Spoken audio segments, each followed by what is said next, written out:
Good morning, Canada. Welcome back to another episode of Question Pierre. Today is October 21st, 2024. Dude, where the hell is time gone, man? I swear to God, that 4-year blip is just time we're never going to get back. Today we have an awesome question period episode lined up. Pierre Poilievre is scheduled to appear in the House. Justin Trudeau is in Ottawa. His itinerary says nothing, literally, like no scheduled events. So I don't know if he's twiddling his thumbs or if he's in a bathtub having a meeting. We don't know where our prime minister is. It's so bizarre. I've been following this stuff for years, as have many people, and not a single person has ever seen a blank itinerary. Like it's just something that doesn't really happen. Not on a political day, not on like a work day. Anyways, before we get into today's stream, I do want to encourage you all to smash the like button and subscribe if you're not already. It does really help grow the channel and push the live streams further out. They are currently in the House Commons right now. They're doing the pre question period. So before question period, they do statements by members. Before statements by members, they do privilege statements, and it's just back and forth nonsense, and it's pretty funny. So we're gonna take a look at that. I see some people roasting me for my one gray beard. Hey man, come on. Don't make fun of senior citizens. Respect your elders, sonny boy.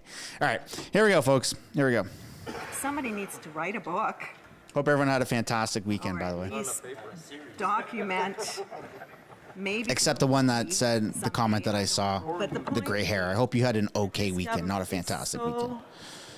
I'm just kidding. I don't think they have any item of business in this house that isn't somehow impacted by their choices to focus on self and those that support them rather than do what is best for Canadians.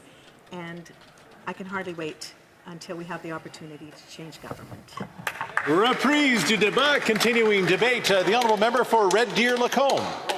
So thank you very much, Mr. Speaker.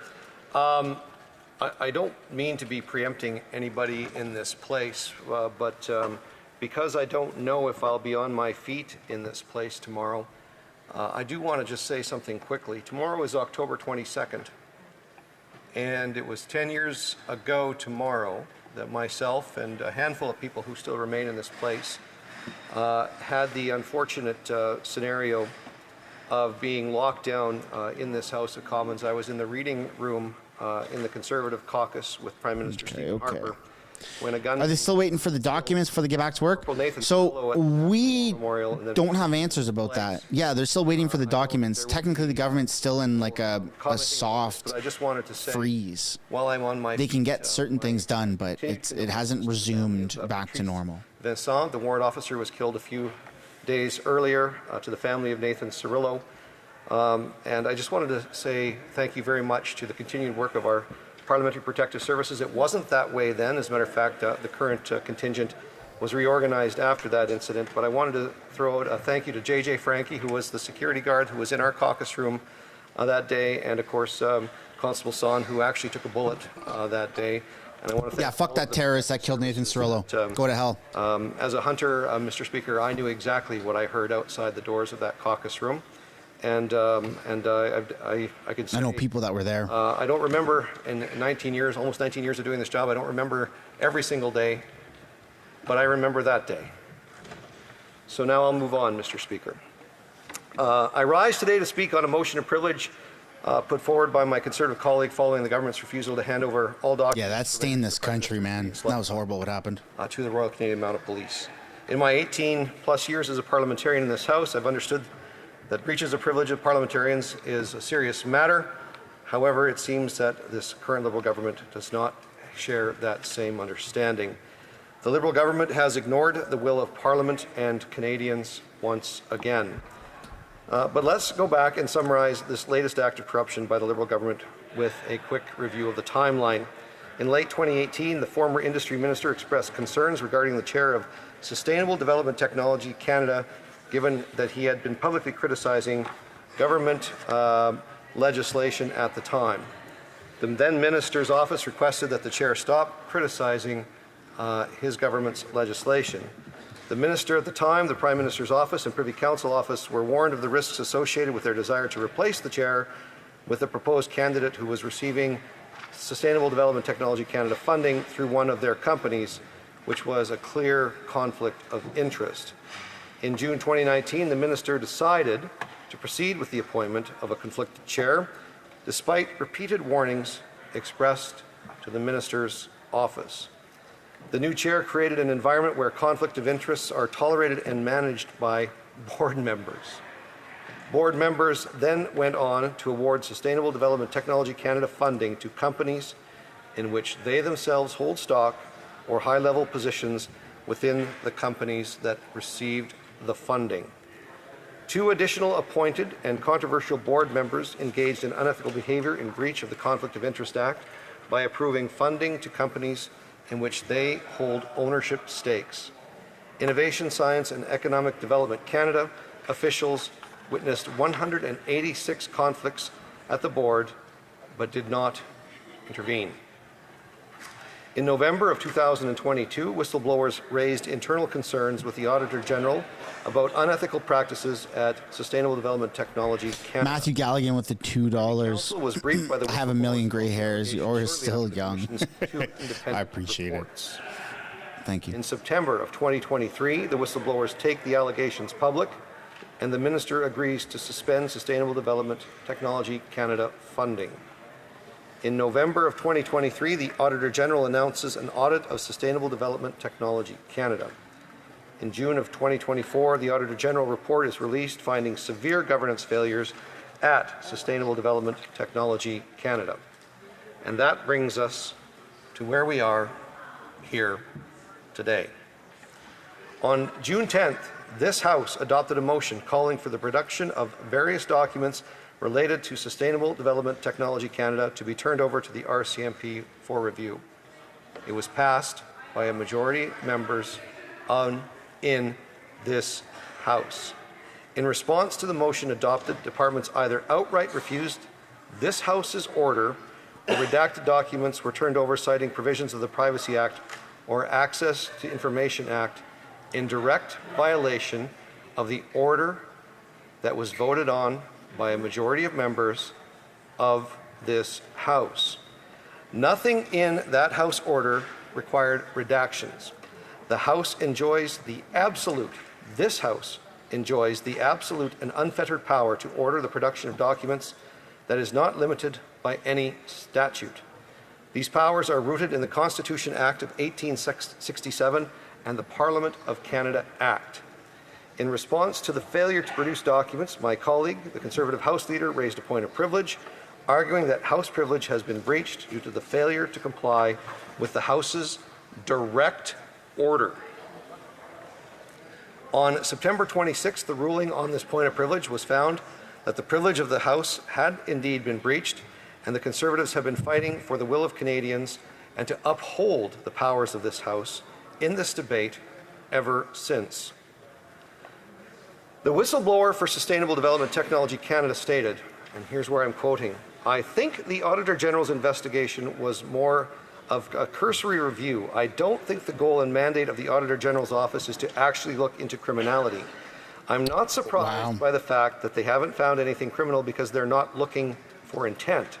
If their investigation was focused on intent, of course they would find the criminality." I'll go on with the quote from the whistleblower, Mr. Speaker.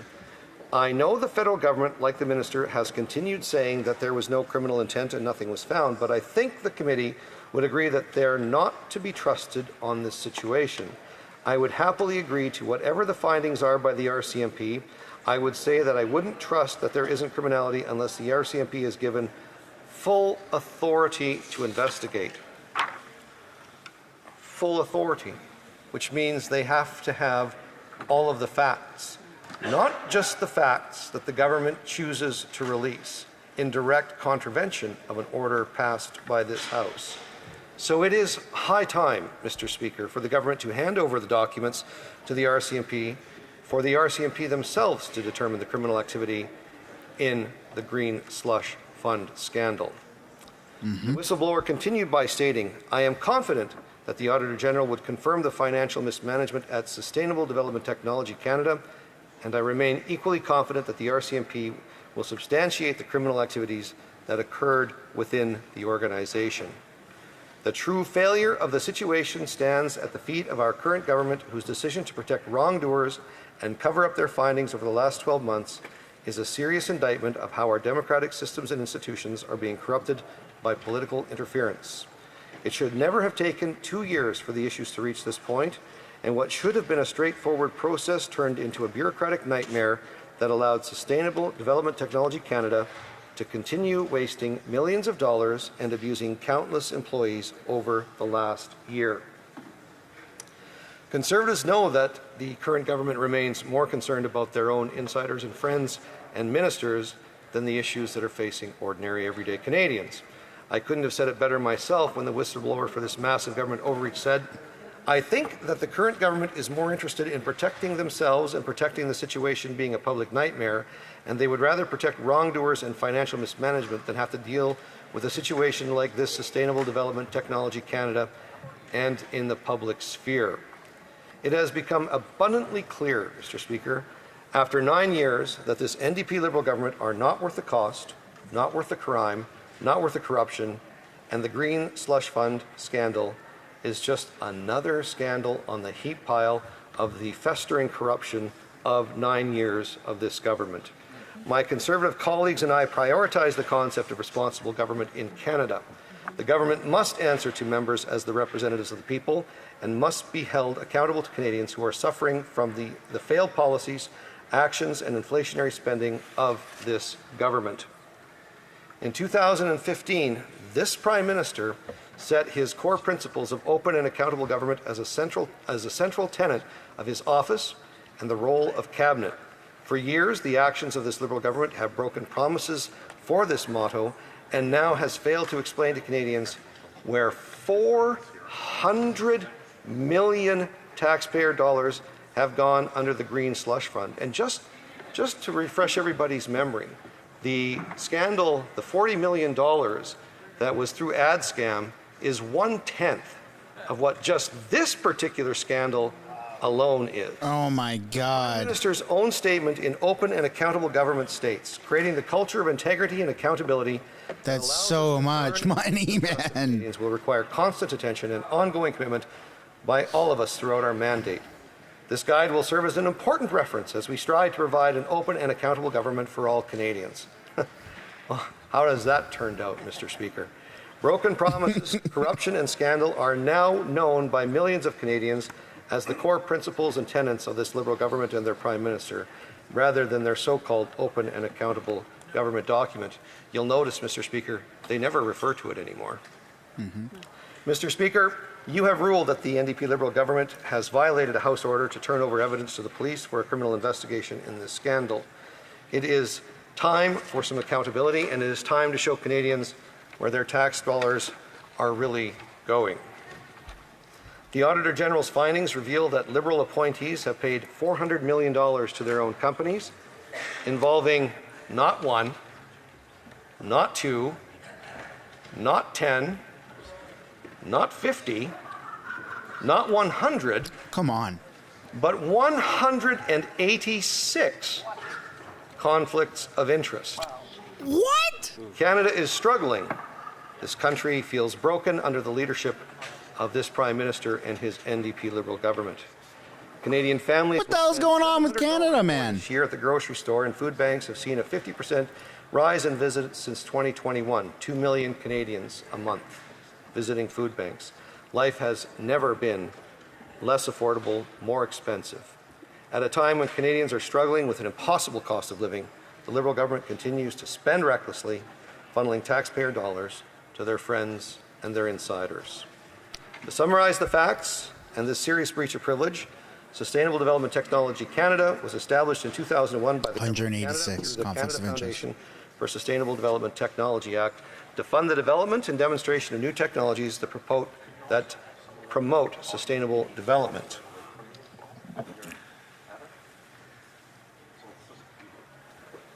Sustainable Development Technology Canada is responsible for the administration. Listing all the scandals and conflicts of interest is so long that he needs to take a drink of water. Science and Economic Development Canada. This is crazy. In 2019, the former industry minister began appointing conflicted executives to the board of Sustainable Development Technology Canada. The board appointed by this Liberal government began voting companies in which executives hold active conflicts of interest. The Auditor General and Ethics Commissioner initiated separate investigations after whistleblowers came forward with allegations of financial mismanagement of the fund.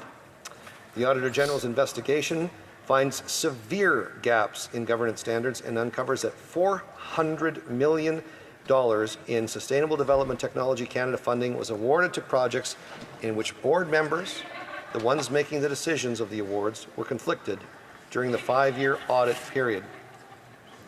The government has opposed the opposition at every step of the way in getting these documents, trying to silence the will of parliamentarians in this House and avoid accountability to Canadians. The Liberals are trying to hide the $390 million that has gone to Liberal insiders under this program. They continue to oppose this production order for important documents to be turned over to the RCMP.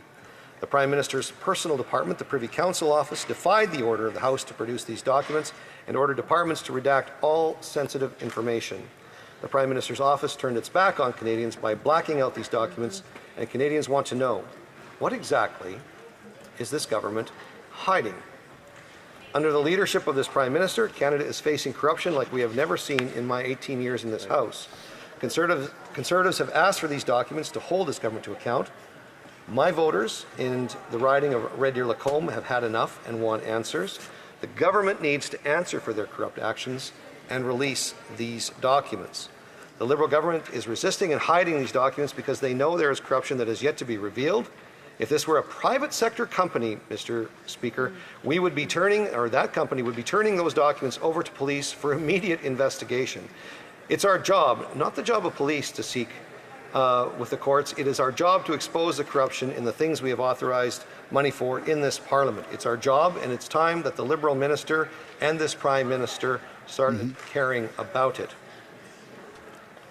The Auditor General found that Sustainable Development Technology Canada gave $58 million to 10 ineligible projects that on occasions couldn't demonstrate an environment of green technology. $58 million for projects, 10 projects that had nothing to do with the mandate of the organization. $334 million over 186 different cases to projects in which board members, 186 conflicts of interest, in which board members, 186. just a handful of board members, managed to wind up in 186 conflicts of interest. Isn't that insane? Like, you can't make this stuff up. $58 million to projects without ensuring contribution agreement terms were met. So in other words, where there was matching funds expected, normally you would do due diligence and make sure before you released any taxpayers' funds that the matching funding would come. But there was no requirement for the matching funding to come, so we'll just send out another $60 million. Who cares? It's just another Liberal rich day for Liberal insiders. Even the Prime Minister's own government departments know that the Liberal government is not worth the corruption or the cost. A recording of a senior civil servant revealed the outright incompetence of this government, which gave $123 million worth of contracts inappropriately. The blame for this scandal lies clearly with the Prime Minister and his ministers of industry who did not sufficiently monitor the contracts which were given to Liberal friends and insiders. And in fact, Mr. Speaker, just today, you tabled a further update from the legal clerk on the responses to the June 10th production order concerning Sustainable Development Technology Canada. It would not come as a surprise to anyone in this place that these documents from the Departments of Finance, Industry, and the Treasury Board Secretariat were heavily redacted or had pages withheld in their entirety. Surprise, surprise, the Liberal government, even in the context of this debate, in this place, is withholding information from Canadian taxpayers. Wow. This privilege ruling and the actions of the NDP Liberal government has already paralyzed this Parliament and made it impossible to address the serious issues facing Canadians, such as doubling housing costs, food inflation, crime, and chaos. And I'll just remind the viewers at home this is not the first time that we've actually been in this scenario. And Mr. Speaker, I hope you've got good legal counsel, because the precedence has already been set that in the event that this House is adjourned, you could be facing legal consequences, because the last Speaker tried to produce documents in the Winnipeg lab scandal, just another one of the scandals too numerous to mention, and the government was actually going to take the Speaker to court in order to Holy crap. their accountability and their actions or lack thereof when it came to protecting Canada's sovereignty in the Winnipeg Labs scandal. Such is the lengths. He just threatened the House Speaker. Well, I've got news for them, Mr. Speaker. The lengths that Conservatives will go to in order to hold the government to account and to make sure that taxpayers are adequately informed about where their hard-earned dollars are going is that we will continue this debate until the result that Canadians deserve and that Canadians expect is produced, which is the full documents, unredacted, disclosed here in this Parliament and turned over to the RCMP so that we can pursue any criminality, if necessary, within Sustainable Development Technology Canada. And it's time for this Prime Minister to take accountability, provide these documents, outlining the conflicts of interest of this green slush fund. Only common sense Conservatives will end the corruption and get answers that Canadians rightfully deserve. Thank you, Mr. Speaker. Wow, folks. Questions and comments. Question. Put some W's down in the chat for that. He just threatened the House Speaker, saying, I hope you got some good legal counsel, because last time the House Speaker tried to pull this stuff, he got his ass served to him. So, of course, he's referring to Greg Fergus, not this House Speaker here. You always have to address the chair, right? That's awesome, man. That is incredible. Good for them. To subsidize Chinese EVs at the same time hitting them with 100% tariffs to stop them from bringing their cars into Canada. Honourable member for Red Deer Lacombe. Well, Mr. Speaker, if you ever wanted to see a rhetorical question, that one is it. But I think it speaks to the broader issue of the profligacy of this government that will spend money on anything it wants to put in the window to showcase, because this government is all about virtue signaling, it's all about messaging, it's all about appearances, it's all about optics. It is not about good governance. It is not about making responsible decisions. And we see now, finally, and Canadians see, after 9 years, what this government has been about the whole time. And, Mr. Speaker, the only way to find a path forward is to have these documents produced to this House and to the RCMP. And if that's not going to happen, then the people of Canada should have their say in an election to decide if they want to continue allowing this government to spend the way it spends, to commit the corruption that it commits, and let them have a say. And hopefully a Conservative government will follow, restoring some sense of accountability and good governance to this once proud country. There you go. Questions et commentaires. Questions and comments. L'honorable député de... The Honourable Member for Longueuil Saint-Hubert. Well, we've been discussing this for around 2 weeks, and I think we've gotten it through our heads that most parties in this House agree on it. So we're really wondering what's going on here. Last week, we saw an article that stated that the number of deaths in the streets This is going to be a spicy one for sure. Victim to homelessness has tripled over 5 years. 200 people have died in Quebec due to cold in the streets of Quebec. That means if we extrapolate to all of Canada, 700 or 800 people may have died in the streets of Canada. All of this due to the housing crisis, which we are not discussing in this House right now, because we're wasting time debating a motion which everyone agrees on.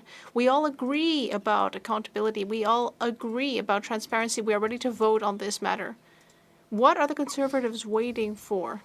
Hey, folks, if you haven't yet already, I'd like to encourage you guys to smash the like button. If we in this House Try and get over 1,000 people in here, or 1,000 likes. Sorry. Would have been produced as requested. So to suggest that we all agree in this House is simply not true. The government does not agree, which is why it's failing to fulfill the order passed in this House, which is to provide all of the documents requested unredacted. So, and I'll just say to my colleague from the Bloc Québécois, if he is dissatisfied with how the people of Quebec are suffering under this government, then he has to answer for the fact that he voted to sustain this government in matters of confidence. Canadians have had enough.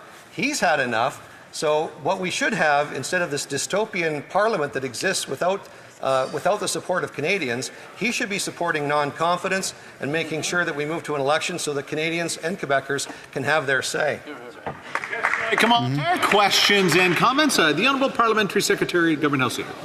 Mr. Speaker, this is nothing but a game for the leader of the Conservative Party and the Conservative caucus. Nothing but a game. At the end of the day, if they stop talking, it passes. The Liberal Party wants to see it go to committee. They know that, Mr. Speaker. But the games continue.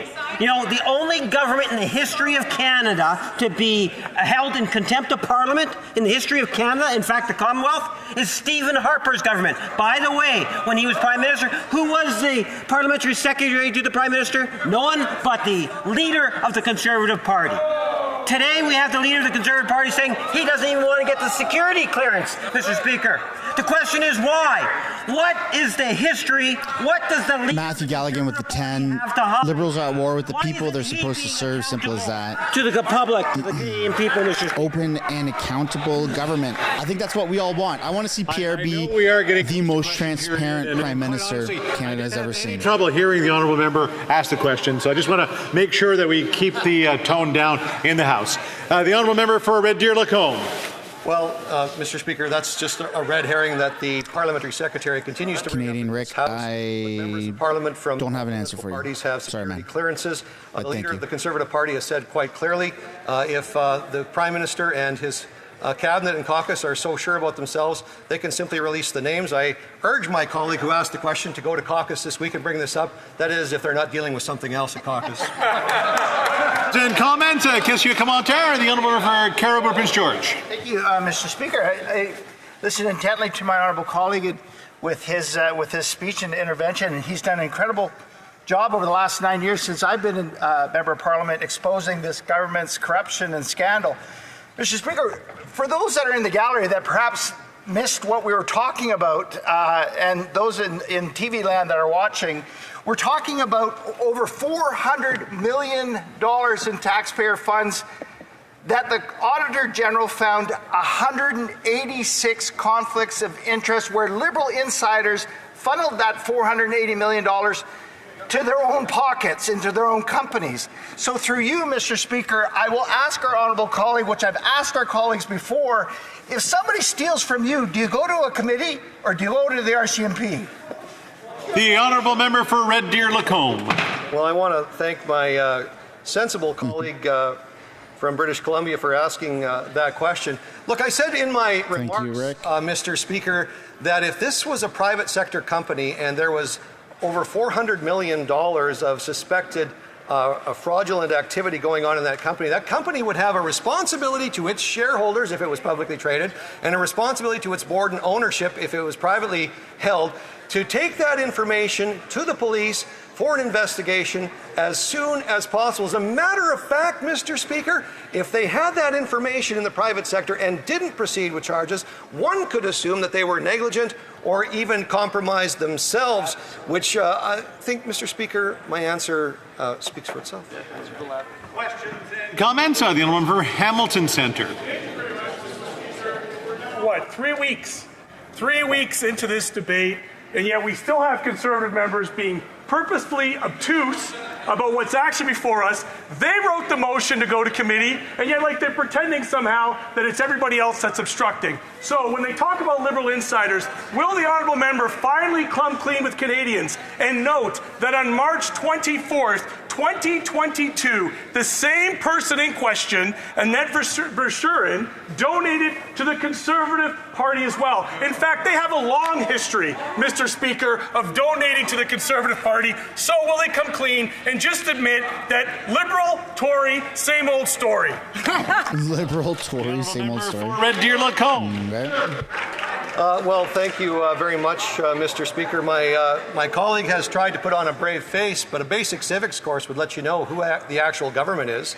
The government is across the way, both from me and my colleague who just asked the question. Well, at least that used to be the way it was until he and his leader signed on to a supply and confidence agreement, which, by the way, enabled this kind of behavior for the last 2+ years. So, Mr. Speaker, it's a little bit rich to hear my colleague talking about this. He knows full well, because I'm a member of the Procedure and House Affairs Committee, he has sat at Procedure and House Affairs while I have been there, that if this issue goes towards the committee, it'll get buried and it'll get mired down in the committee. This is the appropriate place to be having this debate. This is the business of the nation. This is the stage of the business of the nation. We need to have that discussion and have it out right here in front of all Canadians, not buried away in some obscure committee in the basement of this place.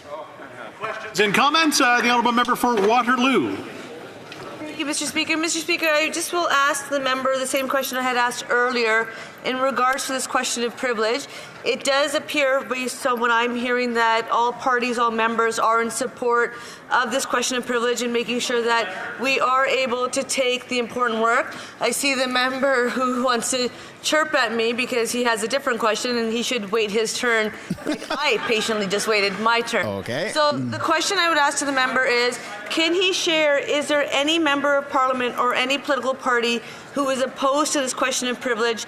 Second part of the question, does the member agree that we should perhaps call the question so that we can do the important work that this question of privilege is requesting this House and this place to do? Thank you, Mr. Speaker. Honourable member for Red Deer Lacombe.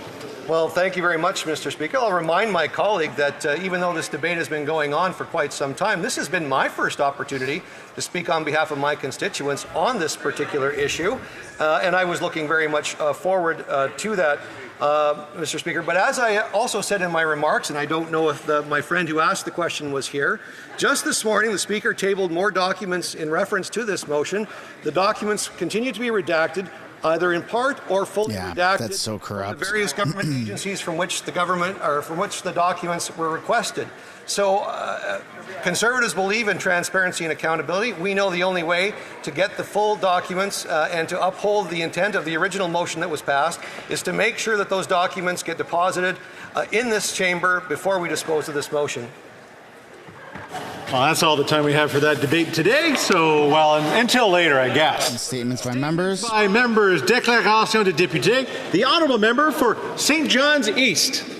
Mr. Speaker, it is with great pleasure that I rise today to celebrate the passing of the Pharmacare Act, one that will have an immense impact on the lives of Canadians and Newfoundlanders and Labradorians. Hey, folks, if you haven't yet already, I'd like to encourage you guys to hit the like button on the stream. Historic Pharmacare legislation. Let's see if we can get over 1,200 likes or something like that. And then subscribe if you're not already. That will help you might as well. It's tax deductible. And gender diverse Canadians. It helps fight climate change for all I care. Universal single pay contraceptives. Canadians have made it clear they don't want slogans. They want a government who will put their health first, including their reproductive rights, and making lasting impacts to the Canadian healthcare system. It is our Liberal government who is Rocky Mountain Lady with the 10. Trudeau said it best. Sunny ways, my friend, sunny ways. The honourable member from Provence. Are you the lovely lady that I keep running into in town? It's harvest, a time of Thanksgiving for tens of thousands of farmers across Canada, including in my home province of Manitoba. Despite the Liberal NDP plan to quadruple the carbon tax on these hard-working individuals, Conservatives wish to express our gratitude to farmers. Manitoba's 20,000 farmers are renowned worldwide as consistent and reliable suppliers of safe, high-quality grains, oilseeds, livestock, and agri-food products. This reputation will continue to thrive despite the Liberal NDP effort to make them less competitive globally by quadrupling the carbon tax. In 2023, Manitoba's crop sector achieved a record $6.6 billion in revenue. I saw you and I voted. I'm glad you got to vote as well. Across Canada, the agriculture and agri-food system employs 2.3 million people and contributes $150 billion to GDP. It's harvest time and Thanksgiving time. I'll try not to scream, folks. Another meal with family and I've friends. met Rocky Mountain Lady a couple of Remember the farmer that made it times possible. in town. Thank you to our Canadian farmers. And she's told me to my face that screaming does not feel good for those that are wearing headphones. Pharmacare matters to my constituents in Dartmouth Cole Harbour, and I will never stop advocating. I'll try and keep that in mind.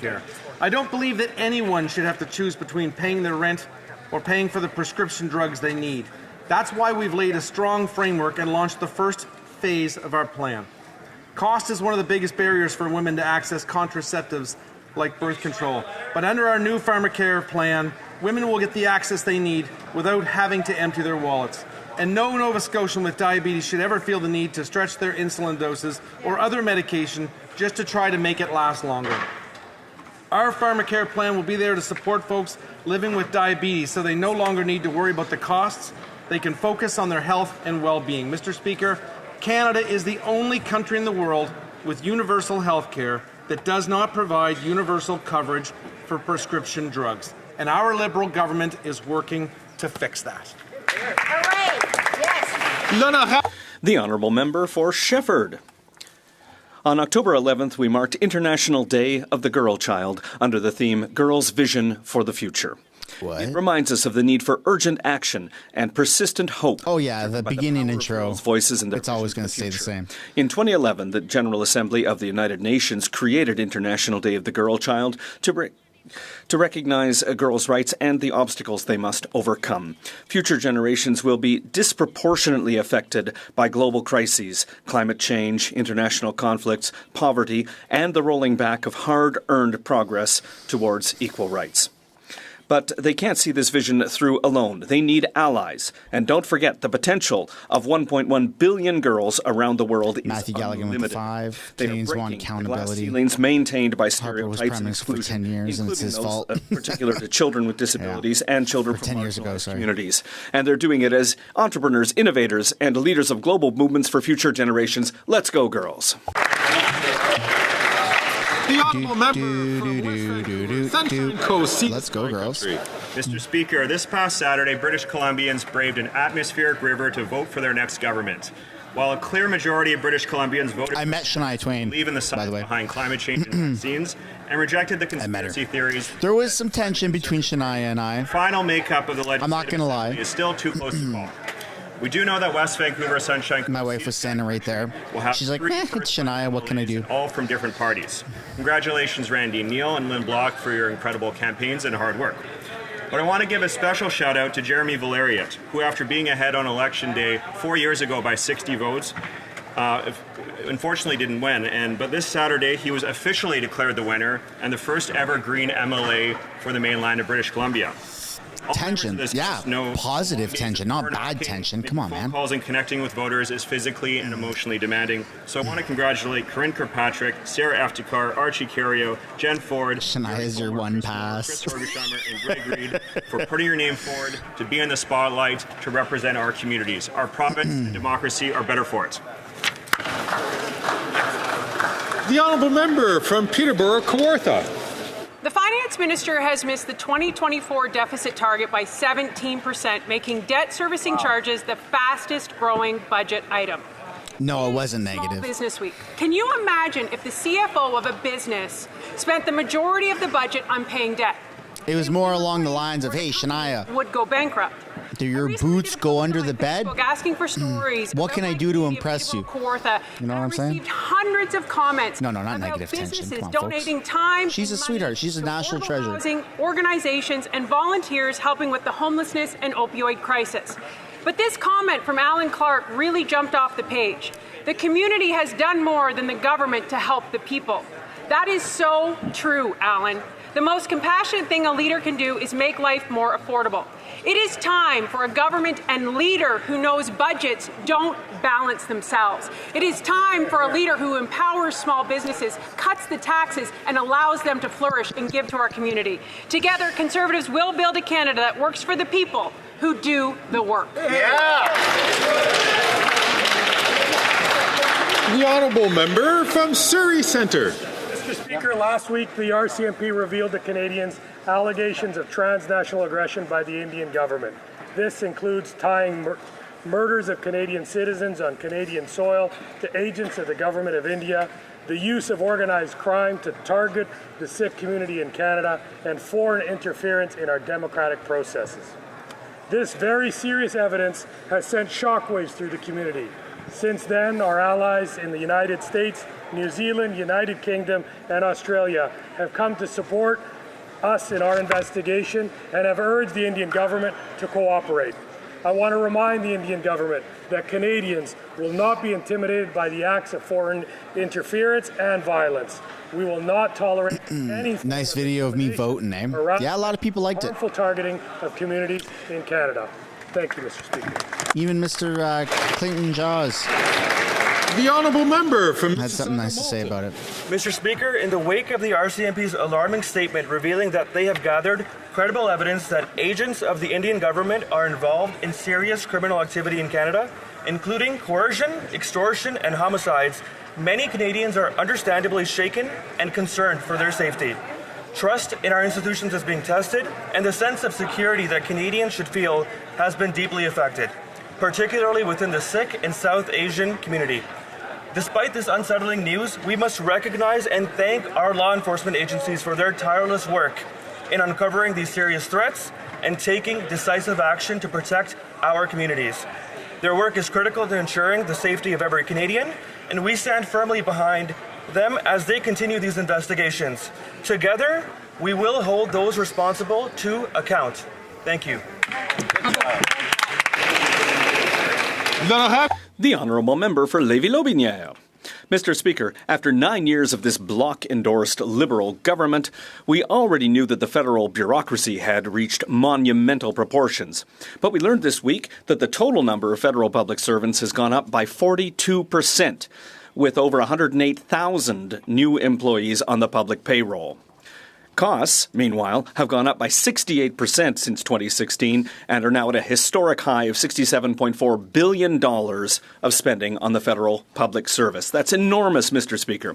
According to Treasury Board data, federal departments barely meet 50% of their goals year after year after year. On top of that, don't forget that spending on consultants alone cost $21.6 billion in 2023-2024, a new record for our country. More bureaucrats, more consultants, fewer services to Canadians. That's a real scandal, Mr. Speaker. The honourable member from Winnipeg North. Thank you, Mr. Speaker. Did you know that Stephen Harper was the only Prime Minister in history and today that has actually been held of contempt of Parliament, Mr. Speaker? And interesting enough, the leader of the Conservative Party today, you know, the Conservative Reform Party, Mr. Speaker, he was his parliamentary secretary at the time. Is there any surprise that he would not want to get the security clearance necessary in order to understand what's happening on foreign interference, Mr. Speaker? That begs the question. What is the history? What is the past of the leader of the Conservative Party? Does he believe that he's not going to be able to get the security clearance? Is that the reason why he doesn't want? Is that Mark Garrison that you can hear in the background? Is the past? Who's tweeting right there? Hiding, Mr. Speaker. There's his phone going away. Canadians want to know, why doesn't the leader of the Conservative Party step up and do the honourable thing and apply for the security clearance? Here. That's a good question. Oh, hi, Mark.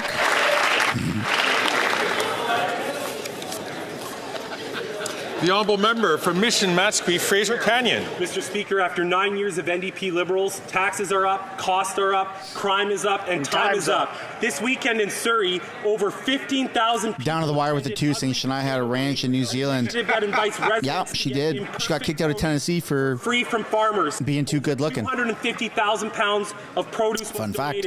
Wow. For showing her belly. Is so harsh that Joe Uber with the 10. Why is he screaming like a banshee? Storms we've seen for hours. Joe, go study. Chance to get some potatoes and carrots for their families. Wow. Food Banks Canada reports that the cost of living has become so high that food bank use has increased by 50% since 2021.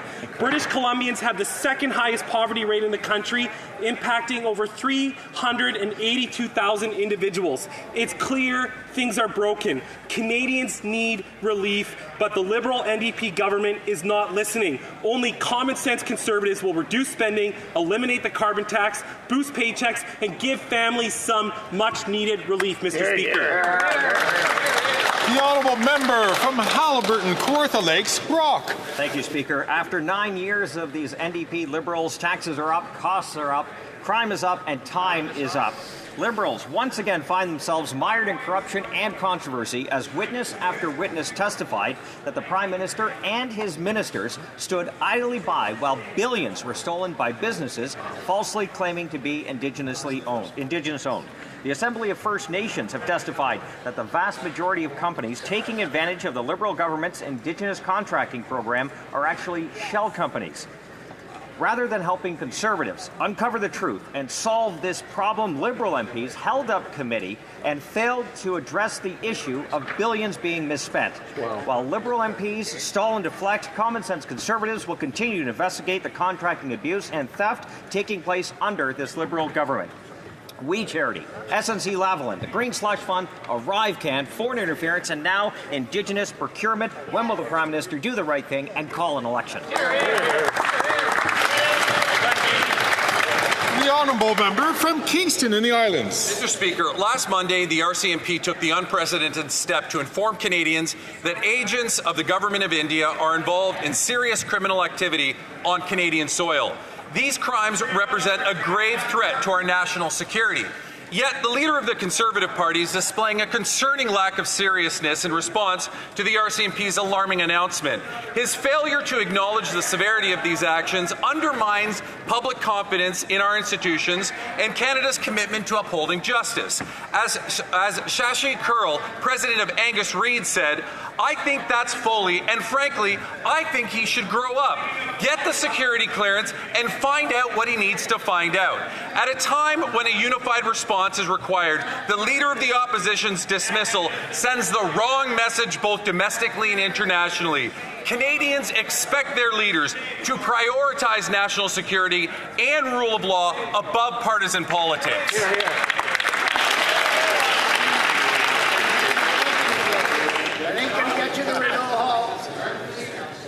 We're going to be starting here in a moment. Declarations by members. Standing Order 31 is an important opportunity for all members to have the opportunity to express themselves freely. The honourable member from Kamloops, Thompson Caribou, knows very well and caught my eye during that time. So I'd ask him not to take the microphone, not to take the floor unless recognized by the Speaker. The honourable member from Skeena, Bulkley Valley. Mr. Speaker, today I rise to mark the passing of Kirsten Patrick, a young 34-year-old resident of Smithers whose life ended last Monday at the Smithers District Hospital. I knew Kirsten for most of the time that I've lived in Smithers. I remember her broad smile. I remember the way that she greeted everyone on Main Street, including our mayor. Kirsten lived an unimaginably difficult life, one marked by trauma, addiction, violence, homelessness, and loss. For the past several years, she lived in a tent. She was a fighter, she was a survivor, a neighbor, and a friend. My heart today goes out to her mom, Marina, to her kids, to her partner, Casey, and to everyone who knew and loved her. Kirsten's life mattered, and she'll be deeply missed. Thank you, Mr. Speaker.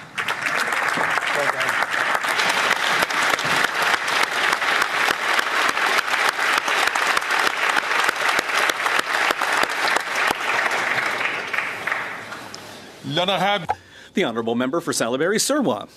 It's with great pride that I congratulate today Mélissa Bourdon, who was recently awarded Farmer of the Year for Montérégie West. Whether it's working on the farm or in the fields, working in sales to clients, Ms. Bourdon has been innovating everywhere in the business that she manages with her father, François. She's well supported by her family and friends in 1,001 projects, and she even finds the time to be a volunteer firefighter in Saint-Étienne-de-Beauharnois and is also an active member of the UPA. Ms. Bourdon is a brilliant woman who will continue to make hay in the farming field for many years through her passion and her sense of engagement. I would also like to honour Ms. Ange-Marie Delforge, who won an award of recognition, a well-deserved award for a woman who's known for her straight talk and especially for her determination to fight for our farmers. My congratulations to all women fighting for farmers in unions, and thank you to all the women farming in Montérégie West. Here we go. Honourable member. Holy smokes. Speaker, after 9 years, we have more proof that this costly NDP Liberal coalition is not worth the cost, crime, or corruption. Mr. Speaker, you have ruled that the government has violated an order of this House. The Liberals are paralyzing Parliament to hide $400 million of corruption. There are 186 contracts the Auditor General found that went to Liberal appointees, contracts that must be turned over to the police. These contracts aren't just documents, they represent money stolen from the pockets of Canadians and given to the friends of the Prime Minister and his cronies. Money that Canadians could have used for rent, groceries, and gas. The solution is simple. They need to obey your ruling, Mr. Speaker, turn over the documents, and make Parliament work. This is the common sense plan, the Conservative plan. Common sense Conservatives are here to deliver solutions for the doubling of housing costs, food inflation, and crime and chaos on our streets. It's time for common sense. It's time for ethics and integrity. It's time to bring it home. Here we go. If members will forgive me, I say it's very good. I'm getting blue balls here. Come on. Recognize the honourable member from Etobicoke North.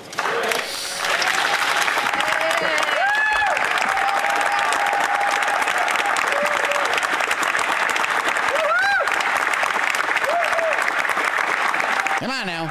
Come on. Come on. Let's move on. Let's go. Mr. Speaker, I am grateful to be with friends and colleagues. Thankful for the support so many of you have shown me, and looking forward to being back with you. I'm especially grateful to doctors, scientists, and healthcare professionals for their medicine, research, and caring that has allowed me to work every day for the community I love through multiple surgeries, radiation, and ongoing chemotherapy. I know there are people on the Hill who have gone through cancer or are going through it now, and my heart is with you. Cancer touches all of us, and it's hard. Sometimes the fight is week by week, sometimes hour by hour. It can be lonely despite having the best support system. To those who are hurting, know that you have one more person in your corner. I understand, I support you, and I walk beside you and your family as you climb every hill.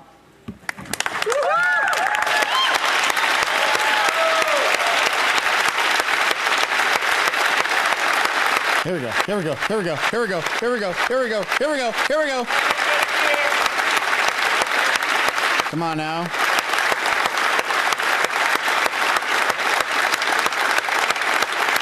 Come on now before the coffee wears off. Let's go.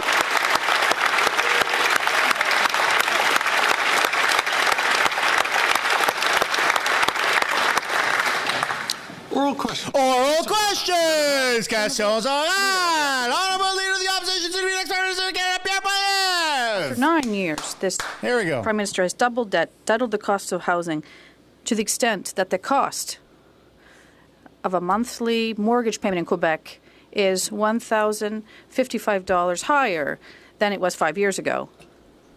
That's a 74% increase. And there's 2 million Canadians that have to go to food banks when this government is wasting our money, and the government is paralyzed by this cover-up of a $400 million scandal. What is this Prime Minister doing? He's saving his skin and his own members. Can he trigger an election? The Honourable Deputy Prime Minister, Minister of Finance. Mr. Speaker.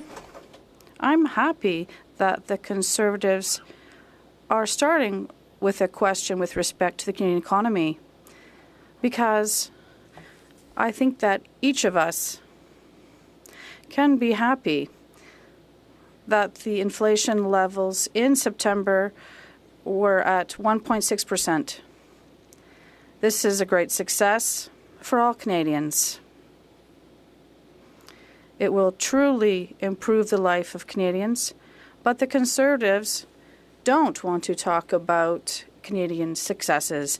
The Honourable Leader of the Opposition, Mr. Speaker, when Canadians are going through hell with doubling of housing costs and out of control cost of living, what is the Prime Minister doing? He's trying to save his own skin, save his own members. And they're in a rebellion now. So he's not working for Canadians. He's working to save himself. It's strange. Even if the Liberals don't really have trust in this Prime Minister, the Bloc leader continues to have trust in this Prime Minister. Will the PM trigger an election finally so we can fix what he broke? The Honourable Government House Leader.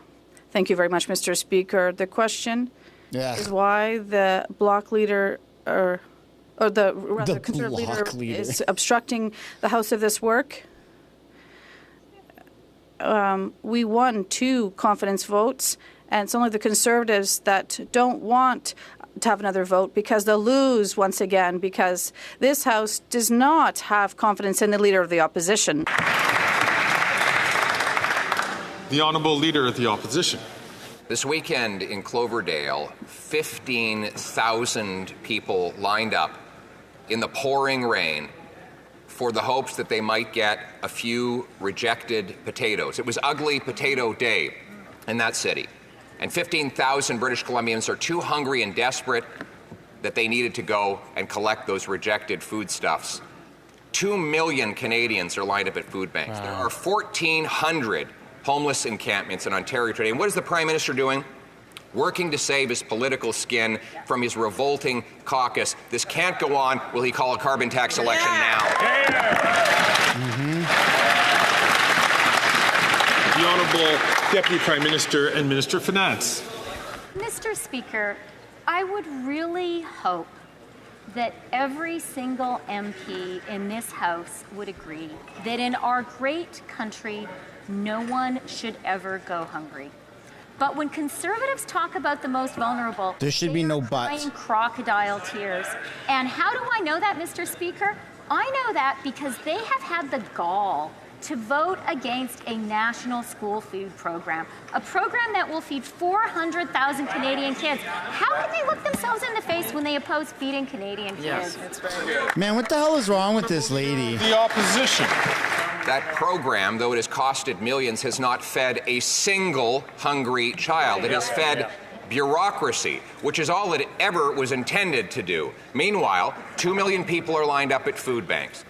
We've got 15,000 people that will line up for a, quote, ugly potato because they can't afford to eat. We have diseases like scurvy that are back.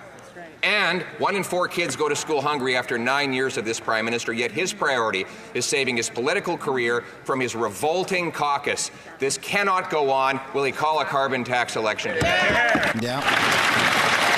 The Honourable Deputy Prime Minister and Minister of Finance. Mr. Speaker, the Conservatives are damning themselves with their own words. I was at a school in downtown Winnipeg on Friday. I was there with Premier Wab Kinew, and we gave those beautiful, wonderful children some bannock, a little carton of milk. Hey, I've had bannock. Some butter and a banana. That was not bureaucracy that fed those kids. That was the deal we've done with Manitoba. The Conservatives are against feeding kids. So you're a better person because you fed people bannock?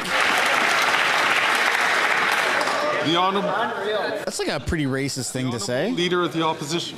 Are you kidding me? She says that the Canadians should be happy that while 1 in 4 kids go to school hungry, while 2 million people line up at food banks, while scurvy is making a comeback after 9 years of this government, Canadians should be grateful that she showed up with a few snacks and a photo op at one school. Mr. Speaker, this is the same finance minister who's blown back $7 billion past her deficit target, meaning more inflation and higher rates. Meanwhile, the Prime Minister hides in the fetal position under his desk. Will he... Put some W's in the chat. Oh, mon Dieu, tout fini. Prime Minister and Minister of Finance. Mr. Speaker. Oh, she's so triggered. Knocked the leader of the opposition off his game this because how can he have the temerity to talk about actual meals fed to actual children as bureaucracy? That tells you how cynical and how low these Canadians go. And then he talks about inflation. Mr. Speaker, it's been in the Bank of Canada's target range for 9 months in a row. It fell below 2% in September, and rates have come down 3 times. That's what's happening with inflation, Mr. Speaker. Oh, she got her ass handed to her. Oh, that was brutal. Look how behaved everybody is today. Where's the pilot on the Liberal plane? It's October 21st. Oh, my goodness. They only have 8 days He's left in the to pass fetal position under his desk. and boost seniors' pensions. Otherwise, they'll be heading to an election. Pension increases. The Conservatives are for it. The NDP is too. 79% of Canadians are for it. And even the Liberals voted for it at committee. There doesn't seem to be a Liberal pilot, and they just have 8 days to go. Is that why the Liberals want to kick their leader out? The Honourable Minister of Employment. Mr. Speaker, thanks to the Canadian government, the Liberal government, we have been able to bring the retirement age down to 65, and we increased the GIS, and we have been able to help hundreds of millions of Quebecers with dental care. And this has allowed us to bring the poverty level down for seniors well below the national average without the support and help of the Bloc. The Honourable Member for La Prairie. Guess who hasn't said a word yet about C-282, blocked by 2 senators? Yes, the Prime Minister himself. He has never asked Peter Boehm or Peter Harder to do their job. Not a word. They're too busy removing the daggers from their backs. Yet, not only did he appoint 2 senators, he also has a personal relationship with Peter Harder. He's already called him personally several times for advice. Can he now call his buddy Peter and tell him to do his job? The Honourable Minister of Public Services. They're still laughing in the corner. Thank you very much, Mr. Speaker. About what Pierre said. Knows perhaps that the reason why we're talking about supply management in Canada, it's because there was a Liberal government that did establish supply management for Quebec and the rest of Canada. And the reason why we haven't, negotiations with the Trump government negotiated with the Liberals, and this is how we were able to fight tooth and nail for supply management and Canadians. The Honourable Member from Burnaby South. Mr. Speaker, country first, party second. According to the RCMP, Canadian government, the Conservatives are laughing. Rise Canadians. The Conservatives are laughing about this, but people have died as a result, and you're an idiot. In our politics, the Prime Minister has said that there are multiple Conservative MPs and/or candidates compromised. Release the names. Sitting in the chamber right now. But the Release the names then. Chooses ignorance. Has the Prime Minister directly urged the leader of the Conservatives to get his security clearance? If endangering their lives is a byproduct of releasing the names, then they should have thought about that beforehand. Wouldn't you agree? Question. We've been clear. We think all party leaders in this House should have the required security clearance so they can receive information concerning the threats to this House or the threats to Canada involving foreign interference. We also take the comments of leader of the NDP very seriously with respect to protecting Sikh Canadians and protecting those who've been victims of this foreign interference by the government of India. My responsibility as Public Safety Minister is to ensure the safety of all Canadians, and that's exactly what we're going to continue to do. Release the names. You can't commit treason and be protected by government. That's insane. First, party second. I dare the Conservatives to laugh again. I see they're not. They're quiet. Wow, what are you going to do? Try and fight them? Is willing to turn a blind eye to Jagmeet is like committed a bully against Canadians. Every of this House must condemn India's interference, and there must be consequences for parliamentarians who contribute to it. Did the Prime Minister directly urge the Conservative leader to apply for his security clearance? The Honourable Minister of Public Safety. Mr. Speaker, the Prime Minister was very clear.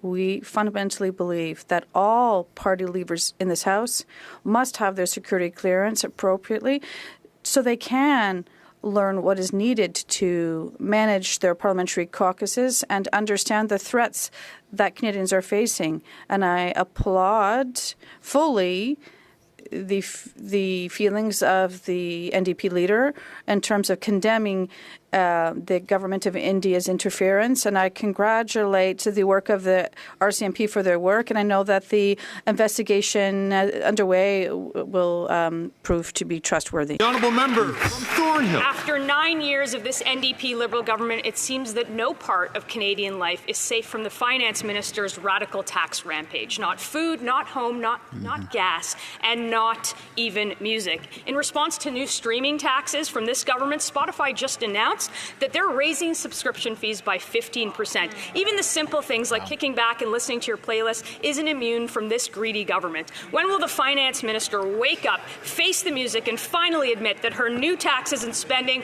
are not worth the cost? Yeah, man. The Honourable Minister for Heritage. Mr. Speaker, come on. Again, are making the talking points. For those that don't know, in Canada, making millions in Canada, because we have two official languages, you can all Canadian companies, they contribute to our system, but in whichever language you would like. That they've raised their subscriber prices. This time, like this woman, when it comes to always helping our Canadian French. artists, the Conservatives speak out against it. So, Mr. Speaker, I'm not really surprised once again that they're in the pockets of these digital giants. The Honourable Member from Thornhill. Their hands are in the pockets of average Canadians. The Finance Minister told Canadians to cut Disney Plus, and she's probably going to tell them to cut their Spotify subscriptions too. They say that the taxes will fix climate change in the economy. They say that paying more taxes is going to lead Canadians to be better off, and all while they talk down to people. The carbon tax is up. The streaming tax is up. Capital gains taxes are up. And the Finance Minister missed her target by 17%. Yeah. When good correction. That she has failed, axe the taxes, and let Canadians live their lives without their hands in Canadians' pockets. Yeah. There you go. Less government, more freedoms. Like, this is insane. Canada is stupid now. Oh, it's not even Freeland answering. The Honourable Minister for Natural Resources and Energy. Mr. Speaker, we on this side of the House actually have a plan for a prosperous economic future for this country. The Conservatives who continue... And it all comes at your expense, Canada. ...change have a plan that leads backwards, not forwards. We are ensuring that things like the $12 billion Dow plant in Alberta is getting built, the $7 billion Jansen potash mine, electric vehicle and battery plants, hydrogen facilities in Nova Scotia and Newfoundland and Labrador. We have a plan for a future that is a great and prosperous future. They have no plan.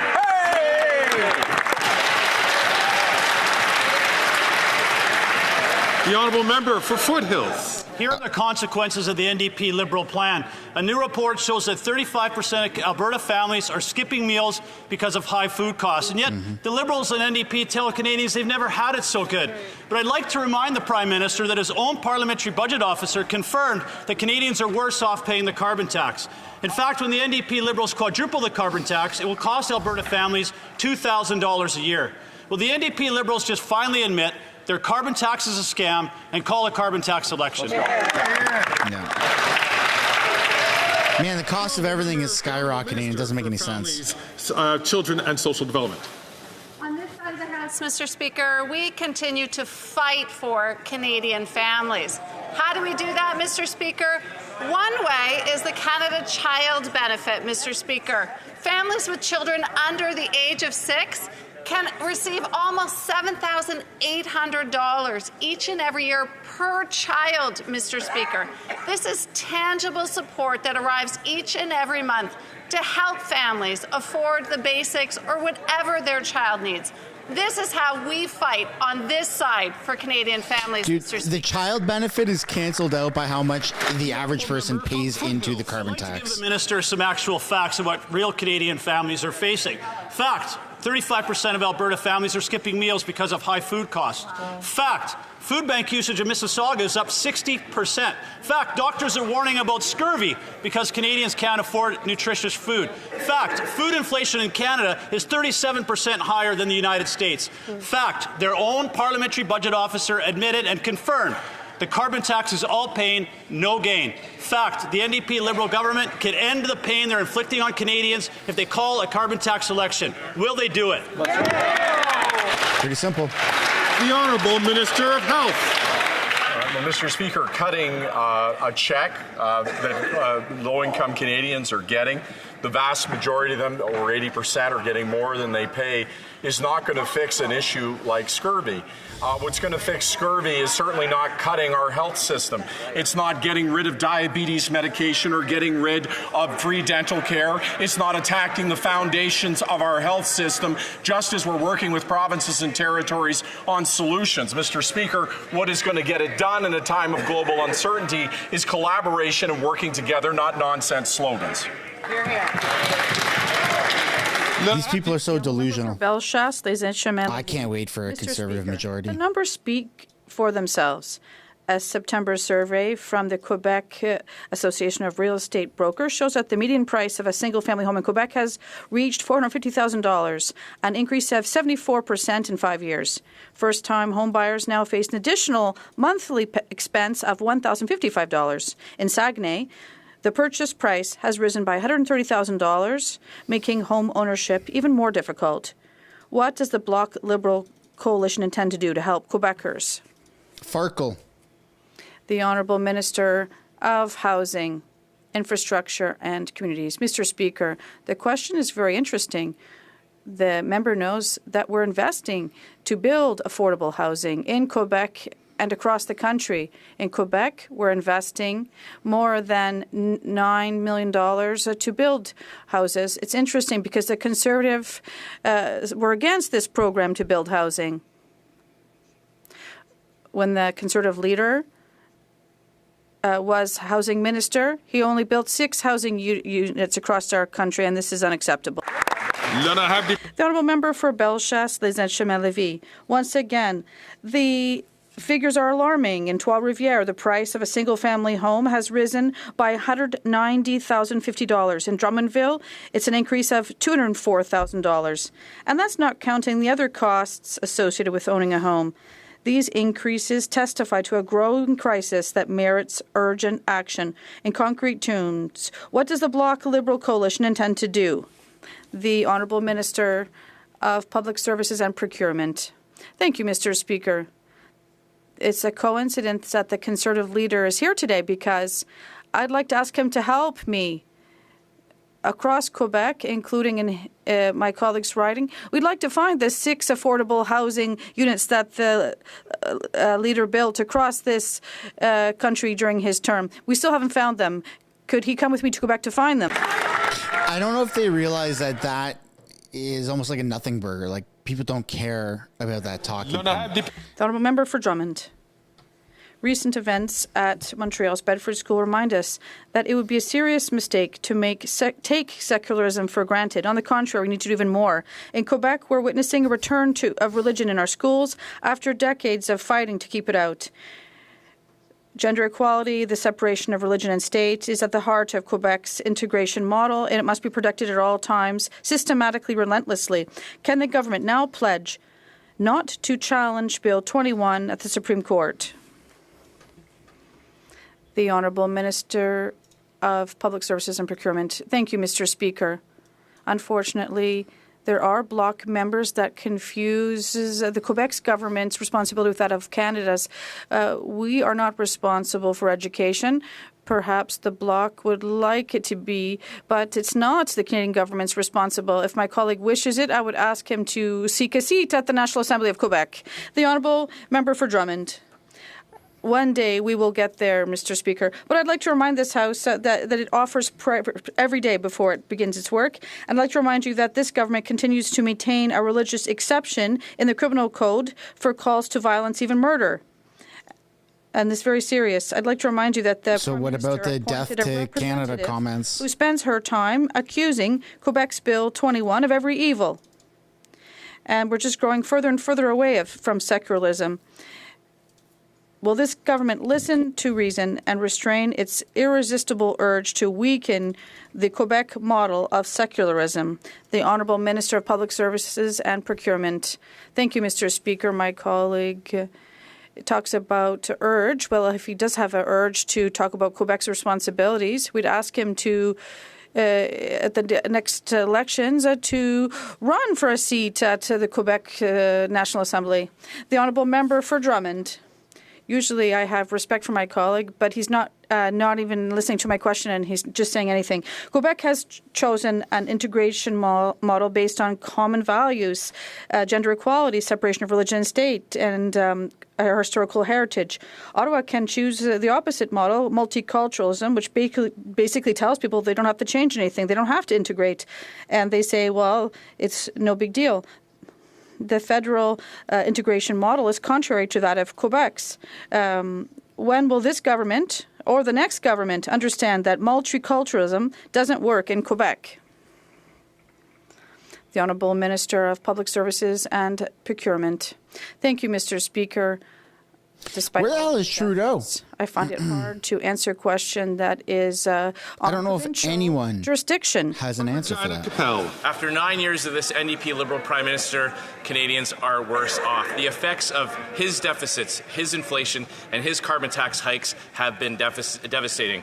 A new report by the Angus Reid Institute says that a majority of Canadians are struggling just to be able to buy food. And of course, that's even worse for low-income households, with 2/3 of those Canadians saying they can't even afford to feed their families. Yeah. One way to lower food prices would be to axe the carbon tax on the farmer who grows the food, the trucker who ships the food, and the grocer who sells the food. The Prime Minister could do that today. Yeah. Will he show some compassion, lower food prices, and just axe the tax?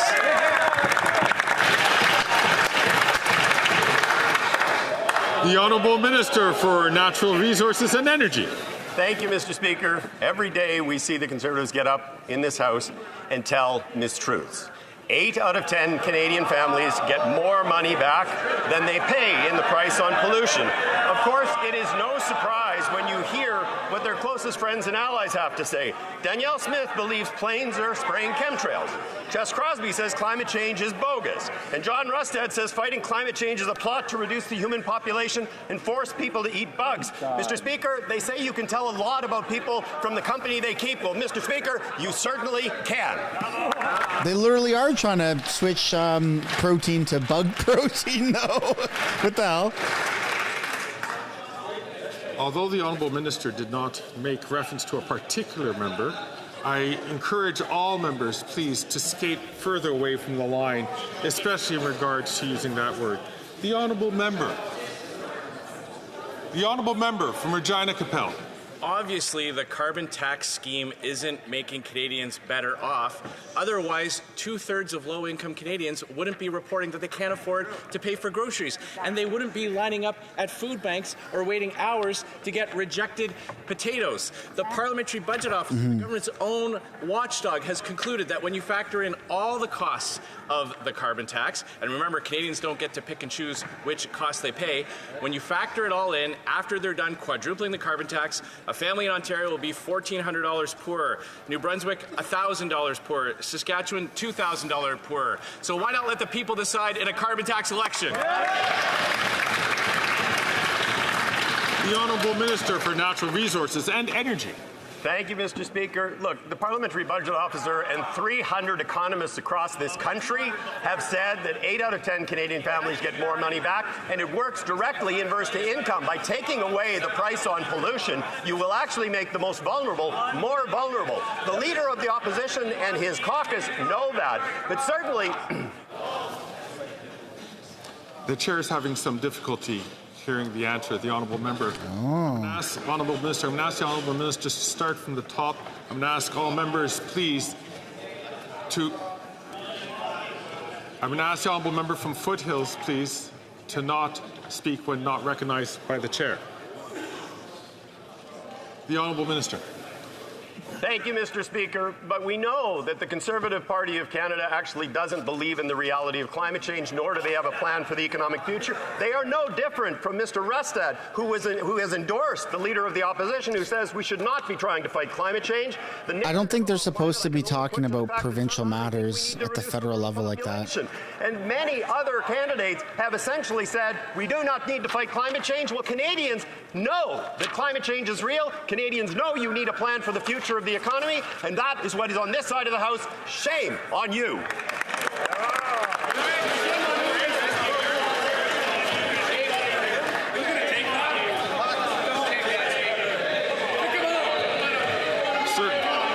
Order. Yeah, you're not allowed to talk about provincial matters like that. Slings and arrows, but I'm certain the Honourable Member wasn't referring. Is he going to say something about it or what? The Honourable Member from Dauphin, Swan River, Neepawa. Mr. Speaker, after 9 years of NDP Liberals, taxes are up, costs are up, crime is up, and time is up. That's right. I recently visited a local food bank in Dauphin, Manitoba, where the volunteers told me they can't keep up with the increased demand. But this Prime Minister does not care, as he plans to quadruple the carbon tax and force Manitoba families to pay $1,300 in carbon taxes every single year. Manitobans can't afford this costly carbon tax. So when will the Prime Minister give Canadians a choice and call a carbon tax election? The Honourable Minister for Families, Children and Social Development. Thank you, Mr. Speaker. I recently had the opportunity to be in Manitoba and to speak with some parents about what they're facing there. I had the opportunity to announce alongside the Deputy Prime Minister that we've come to an agreement on our national school food program that will see this school year, Mr. Speaker, over 19,000 more children receive food at school, over a $17 million commitment over 3 years. That's what we do on this side of the House to ensure that families are supported, Mr. Speaker.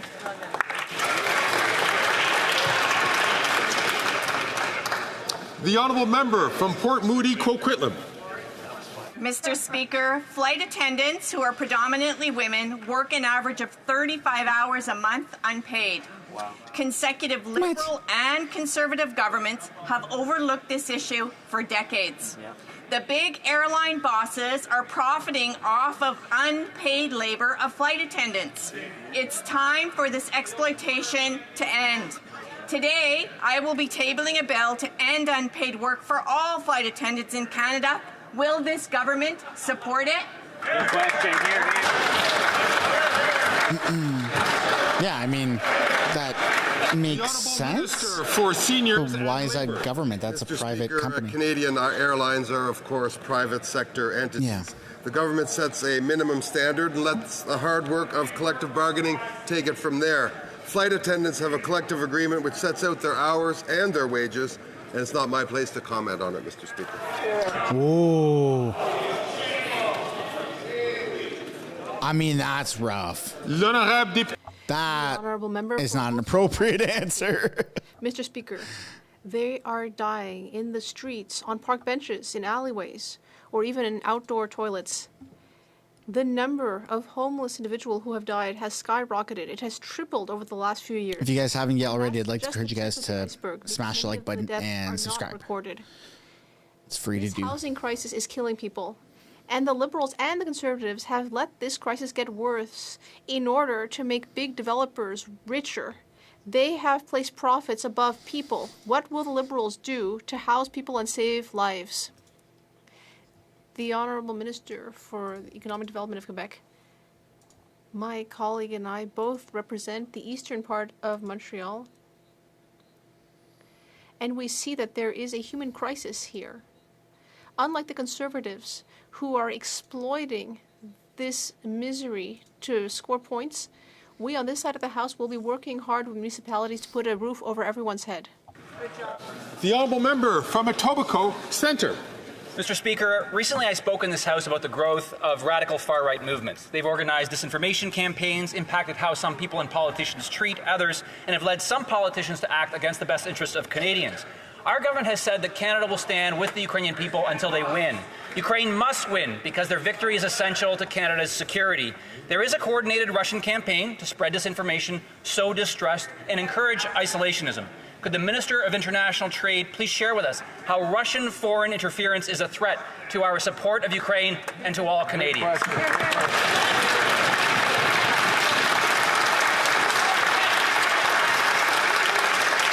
The Honourable Minister for International Trade. Mr. Speaker, I want to thank the member for Etobicoke Centre for his steadfast support. Oh. The Conservative leaders' dismissal of Ukraine as a faraway land is shameful. Shame. Their willingness to appease far-right disinformation, often fueled by foreign actors like Russia, undermines democracy and the Canadian values. Canadians deserve leadership that stands firmly against these dangerous influences. While Conservatives abandon Ukraine, on this side of the House, we will keep supporting Ukraine until they win this war. Thank you. You're too dumb to have an opinion, Canada. If you have an opinion that disagrees with the Liberal government, it's because of Russian propaganda. Are not recognized. That's what they're saying. So that the chair can listen and all members can hear the questions and the answers. The honourable member from Haldimand, Norfolk. After 9 years of the NDP Liberals, taxes are up, costs are up, crime is up, and now time is up. At a time when Canadians are skipping meals and many are living paycheck to paycheck, the Liberals have siphoned $400 million of taxpayer money to contracts for their friends at the Green Slush Fund. The Liberal-appointed board has racked up at least 186 conflict of interest. When will this government end the cover-up so that this House can get back to helping Canadians deal with the cost of living crisis that they create? The Honourable Minister of Innovation. Disappointing, Mr. Speaker. After 9 years, the same slogan, Mr. Speaker, the same type of disinformation, the same time of false accusation. Mr. Speaker, it's time to get real. The Conservatives know very well that we acted timely to dissolve that organization, Mr. Speaker. The board has resigned, the CEO has resigned, and the organization no longer exists. We made a solemn promise to Canadians was to go to the bottom of this. That's what we did, Mr. Speaker, and they should let this House do the important work is to work for Canadians instead of filibustering their own motion, Mr. Speaker. It's shameful what they're doing. Freeland. Bobbling her head. Order. The honourable member from Haldimand, Norfolk. Mr. Speaker, what is shameful is cover-up. This Liberal government is still in contempt of Parliament by refusing to turn over the documents that could certainly reveal the depths of their corruption at the Green Slush Fund. So now they have paralyzed Parliament in order to hide their scandal. Meanwhile, Canadians are suffering through unprecedented food, crime, and housing crisis that they created. Will they finally turn over the documents today and give Canadians the answers that they deserve? That's right. The Honourable Leader of the Government in the House of Commons. Thank you, Mr. Speaker. What my honourable colleague is saying is false. The government has handed over thousands of documents, just done so in a way that protects the charter rights of Canadians.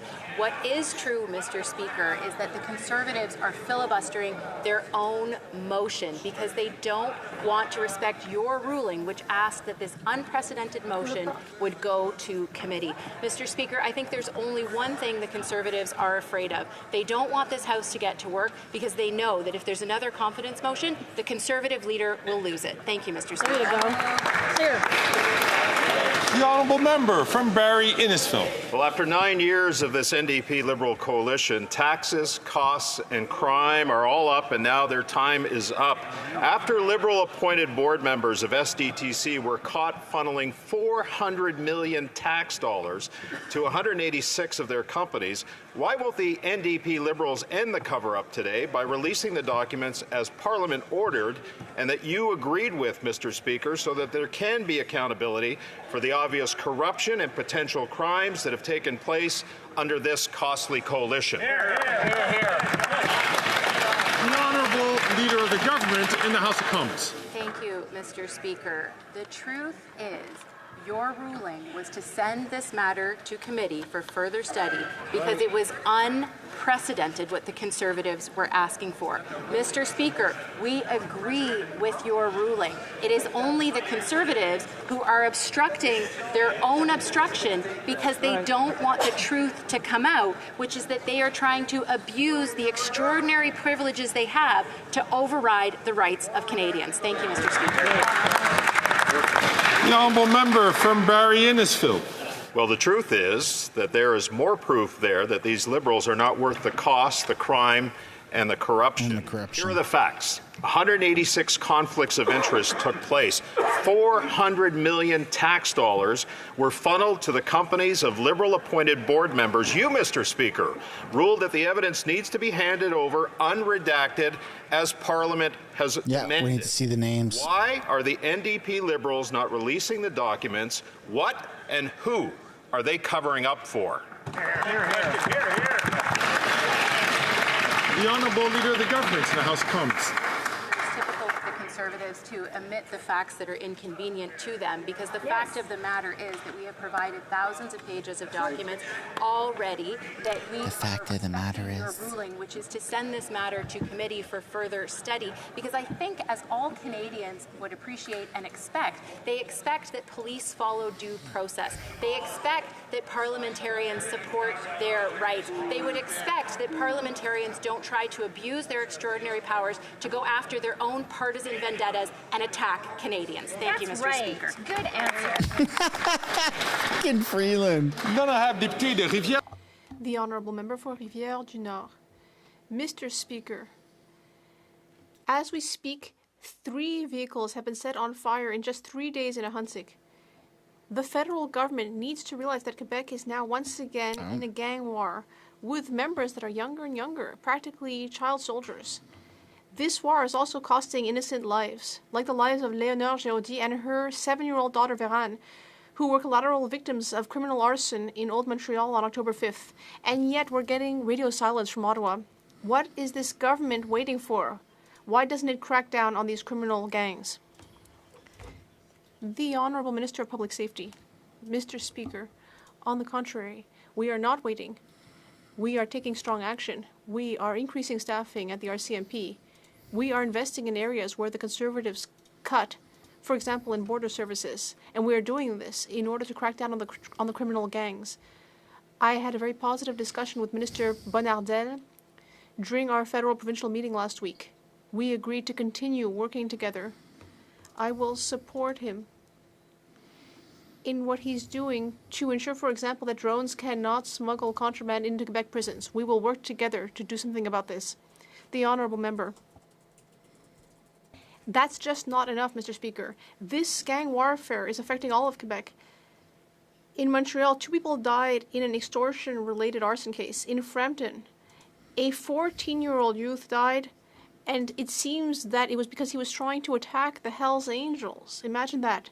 In Quebec and in Quebec City and in maritime Quebec, it's been open warfare for months. On September 20th, Quebec police was warning other police agencies that this warfare could be even worse than in the 90s, and it's only gotten more serious since then. Does the government understand how bad things are getting? The Honourable Minister of Public Safety. Mr. Speaker, we understand that we need to protect the public in Quebec and elsewhere, and that's exactly what we're doing every day. I am very pleased to see that the RCMP is working with its Quebec partners. whether the Montreal Police, the Quebec Police, Quebec City Police. Mr. Duhem, the RCMP Commissioner, often talks to me about the fact that there are joint groups that are working hard to do something about gang warfare. We will continue to work hard. And I do. The way you stop gang warfare is you take guns away from law-abiding citizens, according to Liberals. Islands and Rideau Lakes. In another conflict of interest involving this Liberal government's de facto finance minister, we found out that he's been caught using his access to lobby governments to benefit himself and his company. It's carbon tax Carney's heat pump hustle. And he's claiming it's green policy. Man, they're good. His only policy is to line his pockets with green. And this Prime Minister is shielding him from Canada's conflict of interest laws and lobbying regulations after 9 years of these NDP Liberals. Taxes are up, costs are up, crime is up, and time is up. Will they just have carbon tax Carney testify at committee? The Honourable Leader of the Government in the House of Commons. Thank you, Mr. Speaker. Again, the Conservatives, when they have Canadians that oppose their policies, all they know how to do is attack them. Instead of respecting people and their differences of opinions, they go after them personally. Mr. Speaker, that's not how leaders in this country should act. Thank you, Mr. Speaker. The Honourable Member from Leeds, Grenville, Thousand Islands and Rideau Lakes. Well, I can assure the member opposite that Canadians take it personally that every time that they're given the opportunity, they don't help out Canadians, but instead help out well-connected Liberal insiders like Mark Carney with his heat pump hustle, carbon tax Carney, conflict of interest Carney. It's stacking up in such a way that we can't even keep track of all the scandals involving the de facto finance minister when the Prime Minister lost confidence in the finance minister. So now Canadians want answers about the access that carbon tax Carney has been given and all the Canadian tax dollars that he's lining his pockets with. Will they just instruct the de facto finance minister to testify at committee?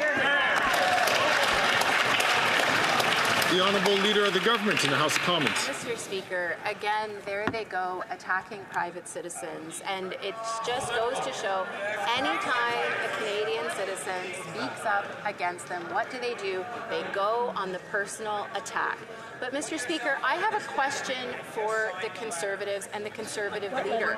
Why will he get his security clearance, Mr. Speaker? It's a question Canadians across this country are asking because they want to know what and who is he trying to protect. Thank you, Mr. Speaker. Because it's going to muzzle them. Like, get over it, dude.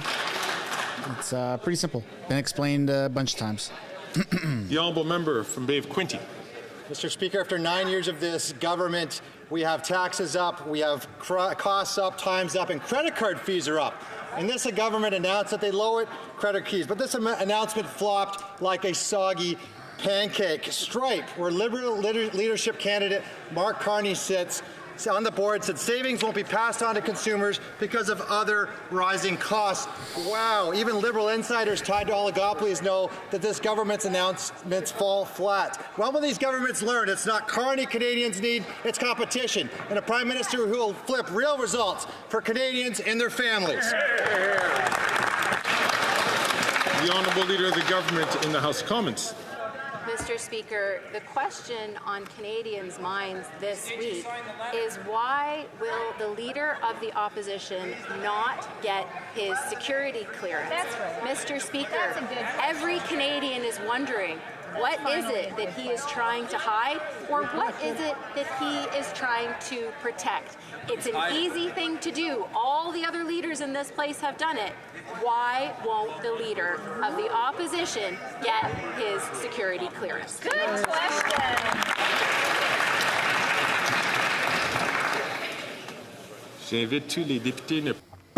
I would invite all members not to speak unless they receive the floor from the Speaker. I know that the member for Mégantic-l'Érable understands. I would invite all members, not just on one side of the House. I would invite all members not to speak up while another member is asking a question or answering a question. From Brampton South.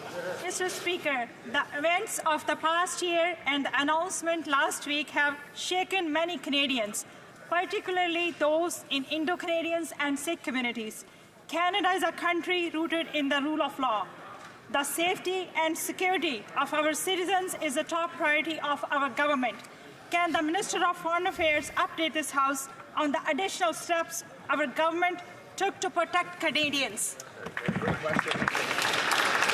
The Honourable Minister for Foreign Affairs. Mr. Speaker, of course I will. As I mentioned since the beginning, we have 3 priorities. First, seek the truth. Second, make sure that we protect Canadians. And thirdly, defend Canada's sovereignty.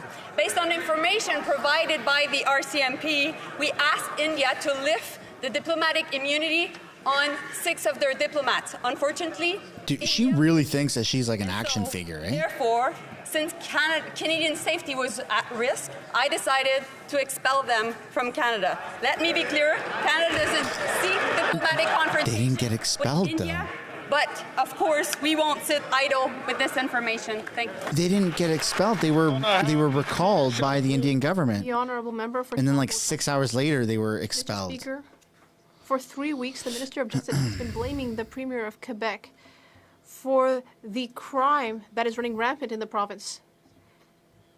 Meanwhile, the Canadian, Quebec, and Montreal police associations have all supported my bill, C-325, which aimed to correct the serious error of the Liberal Bill C-5. We know that there is an eye-watering increase in crime in Quebec and Canadian communities. Will the minister finally admit that it is wrong to say that police associations don't know what they're talking about? The Honourable Minister of Justice and Attorney General of Canada, as I have told the member many times, we need to remember who is responsible for parole. We have created changes, but it's up to the provinces to implement. We need enough space in our courts. We need to have enough prosecutors. We need enough space in prisons as well, in order to make sure that we can house people in our prisons when necessary. And as I said, what my colleague really should do is speak to Legault. The honourable member. Mr. Speaker, I see that the Minister of Justice of Canada is still blaming the Premier of Quebec for a situation they created. They're the ones who brought in bad legislation. They've caused a problem in federal penitentiaries. Everyone agrees. For example, the Federation of Women's Shelters and all sorts of victims groups, they are all saying the same thing. Victims groups, police association, everyone agrees, except the minister. Why won't he finally listen to us, the honourable minister? On the contrary, Mr. Speaker. Look at what we've actually done on this side of the House. We invested $390 million to fight guns and gangs. We also increased sentences for certain crimes, for example, auto theft. And yet, the member across the way voted against that. And in addition, we also made parole less available for people who have committed serious and violent crimes on several occasions. That's what we have done, and we also expect Quebec to do its own fair share. The honourable member for Chicoutimi-Le-Fjord. Mr. Speaker, the Petit Paris sawmill in Saint-Gilles-Minot closed one day earlier than expected, and 100 people lost their jobs. First, this Liberal government botched the softwood lumber agreement, and now they're making things even worse for the forestry industry. Their decree will eliminate 1,400 jobs.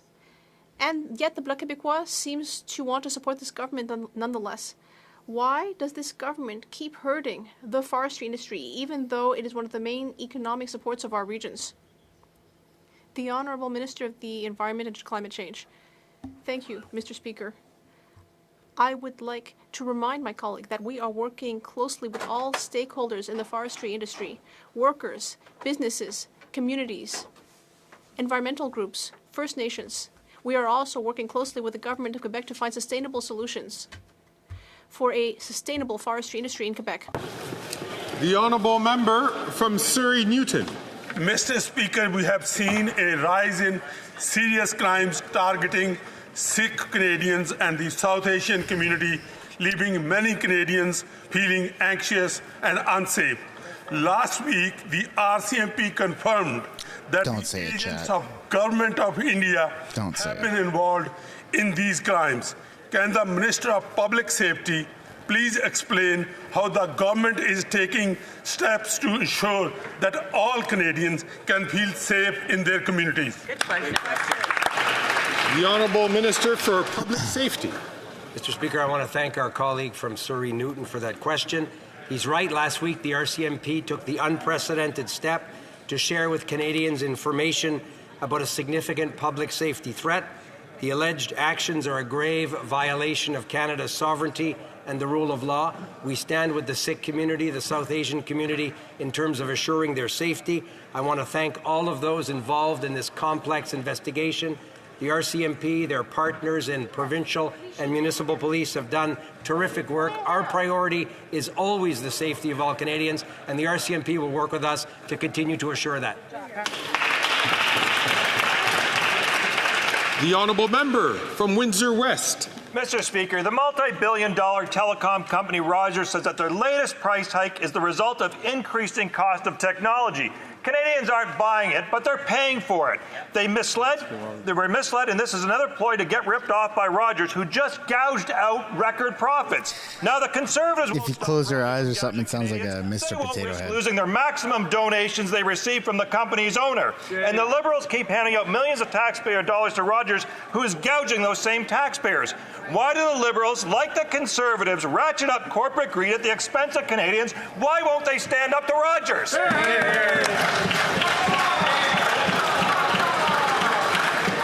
The Honourable Minister for Innovation. A lot of members here will take lessons from the NDP about standing up for what's right, Mr. Speaker. On this side of the House, we stand up for Canadians.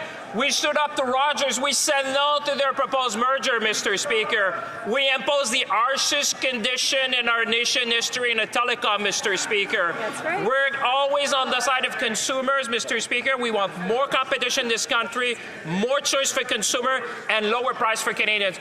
Canadians know we'll always stand up for them, and I think everyone should take a lesson from us in this House, Mr. Speaker. Yeah. Freeland. Yeah. Oh, that's funny. Alors, order. The Honourable Member from Kitchener Centre. Mr. Speaker, last week an IDF missile strike burned Palestinians alive at a hospital tent camp. This escalation of what the University Network for Human Rights has called a genocide only emboldens Hamas and does nothing to return hostages. Canada's focus must be on achieving peace, including a true arms embargo, advocating for Israel to allow humanitarian relief in, and for an end to the occupation of Palestinian territories. When will this government's actions align with their words when they say never again? Hear, hear. The Honourable Minister for Foreign Affairs. Not our concern. The situation in Gaza is absolutely catastrophic. Too many innocent children, women, people have died. And so that is why we need the violence to stop. We need a ceasefire that is supported by the UN Security Council, including the US. We need hostages to come back home. Their family needs to be able to see them, to love them. And in the end, we need more humanitarian aid going into Gaza. And this government works on this every single day. Thank you. Yeah, we've spent a lot of money on that. Now if I can direct everyone's attention up in the gallery. Standing on a point of order, the Honourable Member from Burnaby South. I rise to propose that a standing committee on Canada-India relations be created, and I believe... Honourable Member, we will get to the those points in just a second. Anyone was raising a point of... Good. I wish to inform the House that the volume of the earpieces will be reset. I wish to inform the House that the volume of the earpieces will now be reset. I want to hear Jagmeet's point of order. Come on now. Oh, okay. So it wasn't clear. I understand he's got a UC. The Honourable...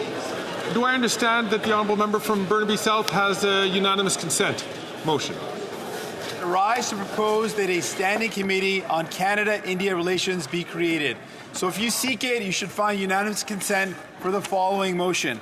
That the House recognize, one, that that Canada's Foreign Interference Commission has identified the government of India as a possible foreign interference actor in Canada. Two, an October 2022 CSIS intelligence assessment stated that the government of India proxy agents have provided electoral support to, quote, a number of politicians at all levels of government. Three, on October 14th, 2014, the RCMP commissioner released findings indicating that agents of the government of India were involved in serious criminal activity on Canadian soil, posing an ongoing and significant threat to safety.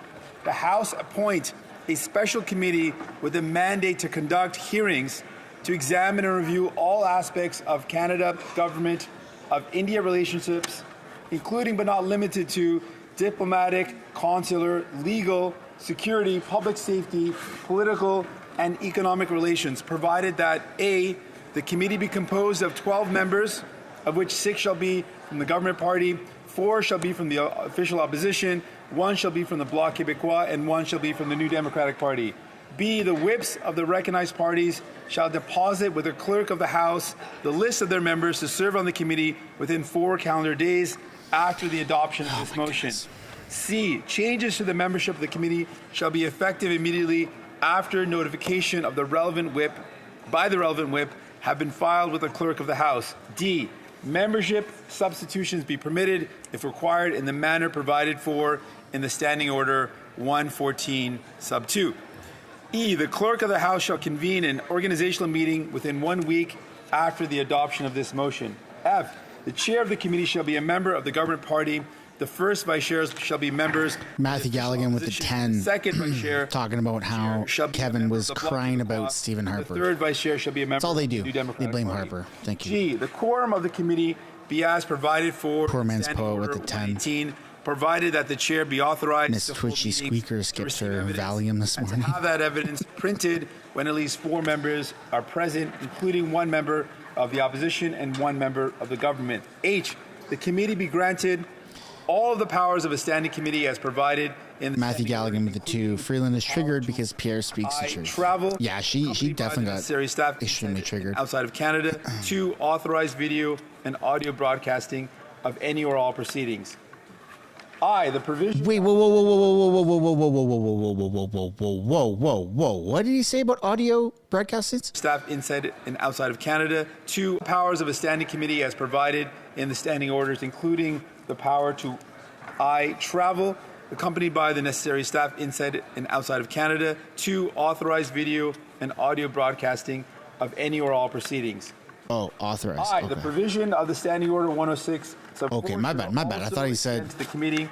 He didn't want any of that to The happen. first party for the use of House resources for committee meetings, and K, any proceeding before the committee in relation to a motion to exercise the committee's power to send for persons, paper, and records shall, if not previously disposed of, be interpreted upon the earlier of the completion of 4 hours of consideration or 1 sitting week after the motion was first moved, and in turn every question necessary for the disposal of the motion shall be put forthwith and successively without further debate or amendment. Very good. All right. Matthew saying Canadians first. Jagmeet, you're not putting anyone first but yourself. Yeah, man. He's like the most selfish politician out of all of them.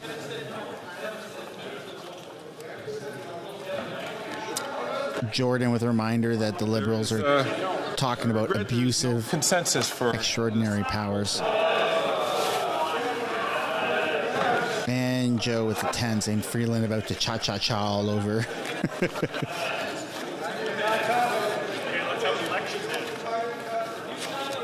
All right, I think that's it for the point of order stuff.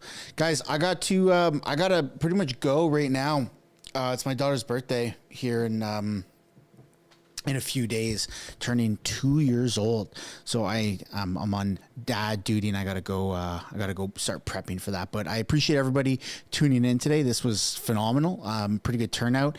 You know, once Pierre and the main Conservatives did their talking points, like kind of right out the gate, once question period began, it did for sure slow down the momentum. It gets pretty boring, especially when Trudeau's not there. I hate to admit it, but Pierre and Trudeau, it's kind of like the David and Goliath right now. And so when Pierre's not there, when Trudeau's not there, you're missing the yang from the yin, right? And so I really don't like the guy, but it's awesome to see Trudeau get, roasted to his face versus Pierre roasting, other Liberals on behalf of Justin Trudeau. But nonetheless, yeah, thanks. Lots of happy birthdays to my daughter in the chat. Thank you, guys. I appreciate that. We're going to be back same time tomorrow. Yeah, thanks for tuning in, everybody. If you haven't yet already, smash the like button and subscribe. I appreciate you guys appreciating being here. It's Ryan's daughter's birthday today. Happy birthday, Ryan's daughter. Okay, time's up, everybody. Peace and love. And go over to MSB, and we'll see you guys there for some videos coming out later today. Bye for now.